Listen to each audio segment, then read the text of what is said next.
अतिक्रमण हो रहा है या सौंदर्यकरण हो रहा है, जिसकी जैसी समझ है वो उसके हिसाब से बात बोल रहा है, लेकिन सच क्या है, एक आम जनता कैसे देखती है इस तरह के अतिक्रमण को हटाने पर? सबसे बड़ी बात है, अतिक्रमण कोई भी करे वो गलत है और उसको हटाया जा रहा है तो दिल्ली के लिए बहुत अच्छा काम है। तो इसमें अगर जिसको पेट में दर्द है क्यों हटाया जा रहा है, तो उनका वोट बैंक खिसक रहा है।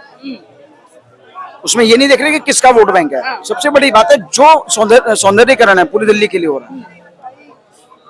लेकिन इनको बिठाया ही क्यों गया था, है ना? और बिठाया गया तो अब अनाधिकृत जगह पर अतिक्रमण करके बैठे हुए हैं, तो अब हटाया जा रहा है, तो क्यों ये त्राही त्राही मची हुई है? क्या समझती है आम जनता? सबसे बड़ी बात एक चीज देखिए आप, जहाँ पे भी बिठाया गया और कितने समय पहले बिठाया गया, इसको तो वो लोग बोल रहे हैं कि हम तो 45 साल से यहाँ बैठे, हम तो 50 साल से यहाँ बैठे। एक बात बताइए, अगर मैं यहाँ पे अपनी झुग्गी डाल लूं या केजरीवाल ने अपने शीश महल के अंदर क्यों नहीं बिठाया उन्हें?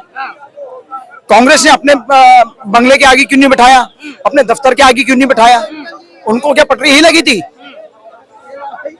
अब जब उनके वहां पर रिपोर्टिंग करने के लिए जाते हैं तो रिपोर्टर के साथ बदतमीजी भी की जा रही है और सीमापुरी में एक पत्रकार के साथ, उसमें एक बच्ची भी थी और एक कैमरामैन भी था, उनके साथ मारपीट की गई और उस बच्ची के पैर अभी तक ठीक नहीं है और उस पर कोई एफआईआर भी लॉन्च नहीं हुई थी उस समय में। बस के अंदर से उतार के मारा है, कहाँ तक जायज है? उनसे पूछो, कागज हमारे पास है नहीं, तो तुमने उस जगह की सच दिखाना भी गुनाह हो रहा है। सच दिखाना भी गुनाह हो रहा है, तो फिर ये व्यवस्था कैसे बनेगी? व्यवस्था तो अभी तो मीडिया ही, हम तो वही समझ रहे हैं कि आजकल जो गुजरात या पूरे इंडिया के अंदर माहौल जो बना हुआ है, जो मीडिया ही कुछ नहीं बता रही है, तो आम आदमी तो क्या बताएगा?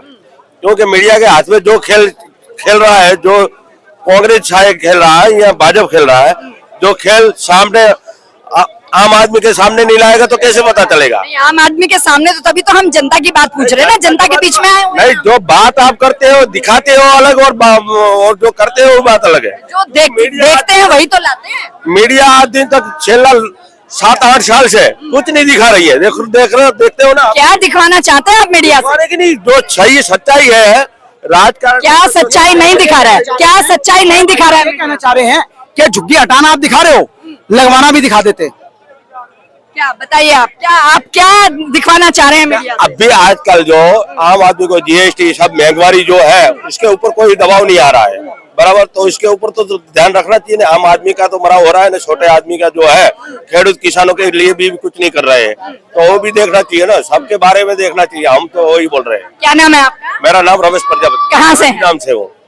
गांधीधाम कच्छ से हूँ। अच्छा, कच्छ से आप आए हुए हैं, ठीक है। तो कैसा देखते हैं आप आज के दिन? अभी जो माहौल आप देख रहे हैं, तो वही हिसाब से जो अच्छा कायदा कानून अच्छी व्यवस्था से चले तो अच्छा है, नहीं तो ऐसे चलेगा तो कोई। शिकायतें क्या है? शिकायत तो हर लोगों की, जो खेडूत है, किसान है, उसका भी सोचना चाहिए। किसान भी दिन पर, क्या किसान के बारे में नहीं सोचा हुआ है? क्या सोचा हुआ दिखाओ ना। किसान को इससे पहले 6,000 रुपए साल कौन देता था? बताइए जी। किसान का जो इसके सामने जो खातर का भाव बढ़ा दिया है, जो 300 रुपए में खातर मिलता था वो आज 800 रुपए में मिल रहा है, तो इसका मतलब क्या हुआ है? और गैस का बाटा सब्सिडी मिलता था बराबर, और दो साल सब्सिडी दिखाई, बाद में तो कुछ है ही नहीं। बस कि किसानों को खाद का रेट इतना बढ़ गया, आप गेहूं का रेट भी तो बढ़ा रहे हो, आप दाल का रेट भी तो बढ़ा रहे हो, आप चावल का रेट भी तो बढ़ा रहे हो, आप चीनी का रेट भी बढ़ा रहे हो, हर चीज का रेट बढ़ा रहे हो, खाद इन्हें उसी रेट पे चाहिए।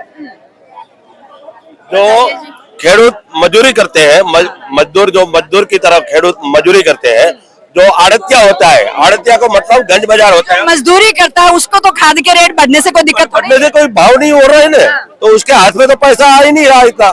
जो 10% वो आड़तिया खाता है, जीएसटी खाता है, तो इसके पास, खेडूत के पास बचता है क्या? वही ना वही है। ये मैं वही कह रहा हूँ ना, अगर खाद के रेट बढ़े, वही खाद हर खेती में काम आ रही है और आप हर खेती के रेट बढ़ा रहे हैं, हर फसल के रेट बढ़ा रहे हैं। पेट्रोल बढ़ता है 1 रुपए लीटर और आप कितना बढ़ाते हैं? पर टिकट के हिसाब से रेट बढ़ते हैं ना, क्यों बढ़ाते हैं आप? और क्या एक आम जनता के लिए, चलिए किसान का तो ये मुद्दा है, उन्होंने आपको काउंटर करने की कोशिश भी की है, और क्या आप एक आम नागरिक होने के नाते क्या आपको लगता है कि ये नहीं हुआ, क्योंकि आप गुजरात से बिलोंग करते हैं और गुजरात तो मुझे लगता है कि पूरे पैन इंडिया पे छाया हुआ है। हमारा तो गुजरात में डबल इंजन सरकार लगती है। डबल है कि ट्रिपल है? डबल नहीं, ट्रिपल भी बोल सकती है, क्योंकि महानगर पालिका वो सब उसके हाथ में है। फिर उसका मतलब ही नहीं हो रहा है कि सामने कोई किसी को झुकने की कोई है ही नहीं, लोगों को ही मरा है, आम आदमी को तो मरा ही मरा है हर जगह पे। मतलब कि गुजरात में आपको लगता है कि आधार कार्ड पैन कार्ड जैसा शिकायत है जो निकालना है तो लोगों को 200 300 500 रुपया खर्च करना पड़ता है, तो उसके बारे में सबको देखो ना कि 2-2 दिन बिगाड़ना पड़ता है, तो वो सरकारी कर्मचारी कब कहाँ चले जाते हैं।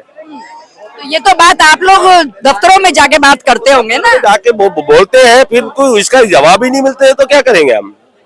कितना संतुष्ट हैं आप सरकार की कार्यप्रणाली से? सरकार गुजरात के अंदर ये बारिश के अंदर अभी हमारे पूरे कच्छ के अंदर और अभी गुजरात के अंदर बारिश के अंदर इतने खड्डे पड़े, सरकार बोलती है हम विकास कर रहे हैं, हमारे कच्छ के अंदर आप आओ, कुछ विकास नहीं है, मात्र न मात्र दिखावा है ये सरकार का, कुछ काम नहीं कर रही।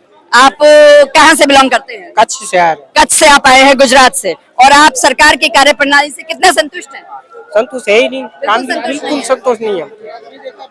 तो आप गुजरात से तो मोदी साहब और फिर उसके बाद पीएम बने। आप आओ गुजरात, आपको मालूम पड़ेगा। मैं तो अभी थी ना गुजरात में, अभी 1 तारीख को आई हूँ रास्ते में अहमदाबाद कितने से। खड्डे पड़े देखो तो।